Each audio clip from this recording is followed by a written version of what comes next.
दोस्तों very good evening. मैं doctor Divanshu Gupta, consultant cardiologist, Rode hospital Jalandhar. आज ये वीडियो आपके सामने लेके आया हूँ हार्ट फेलियर के ऊपर डिस्कशन के लिए।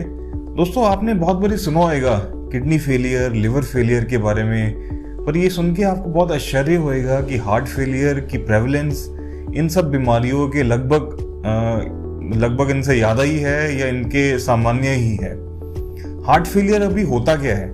हार्ट फेलियर ये वो चीज़ है जिसमें हमारा हार्ट जिस क्षमता से हार्ट की पंपिंग होनी चाहिए, जिस कैपेसिटी से हार्ट की पंपिंग होनी चाहिए, वो कैपेसिटी कम हो जाती है। और इसमें भी दो तरह के होते हैं। हार्ट फेलियर वो वाला जिसमें इजेक्शन फ्रैक्शन, हार्ट की पंपिंग, जो हार्ट का पंप होता है वो आगे 60% से ज़्यादा की पंपिंग कर रहा है, उसे हम कहते हैं heart failure with preserved ejection fraction. और heart failure with reduced ejection fraction, जिसमें हार्ट फेलियर हमारा हार्ट कम से कम 40% से कम की क्षमता में पंपिंग करनी शुरू कर देता है। अब इस हार्ट फेलियर के कारण क्या क्या होते हैं, अभी कारण जानने से पहले कौन से लोग हार्ट फेलियर के लिए बहुत ही ज़्यादा उनमें रिस्क है। सबसे पहले हाइपरटेंशन, जिनको भी बीपी की बीमारी है उनमें हार्ट फेलियर होने का रिस्क काफ़ी रहता है। मोटापा, ओबेसिटी, ये हार्ट फेलियर का बहुत ही बड़ा रिस्क है। और फिर आ जाती है हमारी जेनेटिक्स। पेशेंट को अगर जेनेटिकली कोई उसके मसल में कोई खराबी है तो भी हार्ट फेलियर होने का बहुत ज़्यादा रिस्क है। अब ये हार्ट फेलियर के लक्षण क्या क्या होते हैं? हार्ट फेलियर के लक्षण में सबसे पहले तो सांस चढ़ने की तकलीफ आती है, उसके बाद पैरों में सूजन आ सकती है, फिर धीरे धीरे जो हार्ट है वो किडनी को भी खून सप्लाई करता है और धीरे धीरे पेशाब बनना कम हो सकता है, किडनी की प्रॉब्लम शुरू हो सकती है।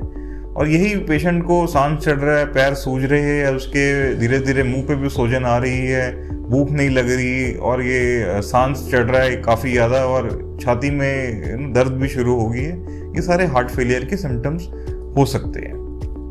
अब ये हार्ट फेलियर को हम कैसे देखें, इसको मैनेज कैसे करें, इसको ठीक कैसे करें, इसको ट्रीट कैसे करें, ये हमें समझना पड़ेगा। देखिए हार्ट फेलियर जब सबसे पहले इसके अंदर सबसे इम्पॉर्टेंट चीज़ जो है कि इसको डायग्नोसिस करना सही टाइम पे। अगर हम हार्ट फेलियर को सही टाइम पे डायग्नोसिस कर लेते हैं, इसका हमें मालूम चल जाता है कि पेशेंट का हार्ट वीक होना शुरू हो गया, कमज़ोर होना शुरू हो गया, तो सबसे पहले हमें इसको ठीक होने के कारण ढूंढने चाहिए।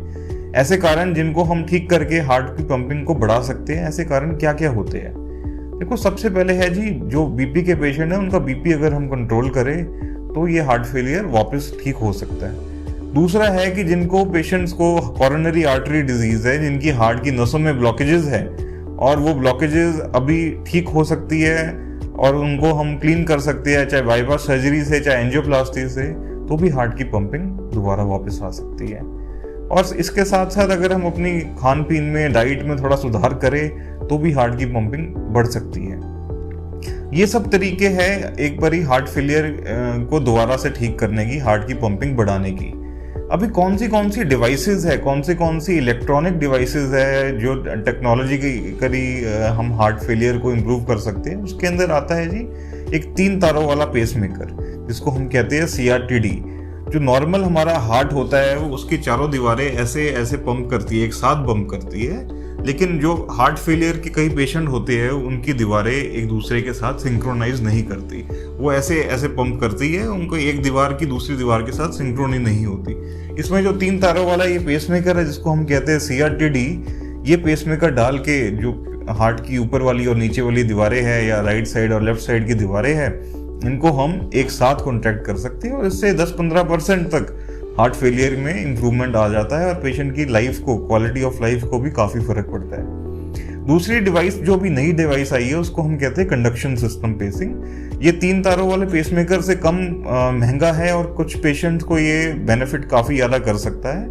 इसके अंदर हम नॉर्मल जो हार्ट की तारें होती है, जो हम ऊपर से नीचे तक जो तारें होती है, उन्हीं के अंदर हम एक कनेक्शन दे देते हैं, जिससे भी हार्ट फेलियर में इम्प्रूवमेंट होती है। तीसरी डिवाइस है AICD, जिसको हम कहते हैं ऑटोमेटिक इम्प्लांटेबल कार्डियक डिफिब्रिलेटर। ये है वो डिवाइस जिसमें हार्ट की पंपिंग अगर 35% से कम हो तो जो बड़ा अटैक आता है जिसके कारण जान जा सकती है, वो अटैक को ये डिवाइस लगा के हम अवॉइड कर सकते हैं, प्रिवेंट कर सकते हैं। और चौथी डिवाइस हम सर्जिकली इम्प्लांट कर सकते हैं, जिसको हम कहते हैं LVAD, left ventricular assist device. ये हार्ट की पंपिंग बढ़ाने में मदद करती है।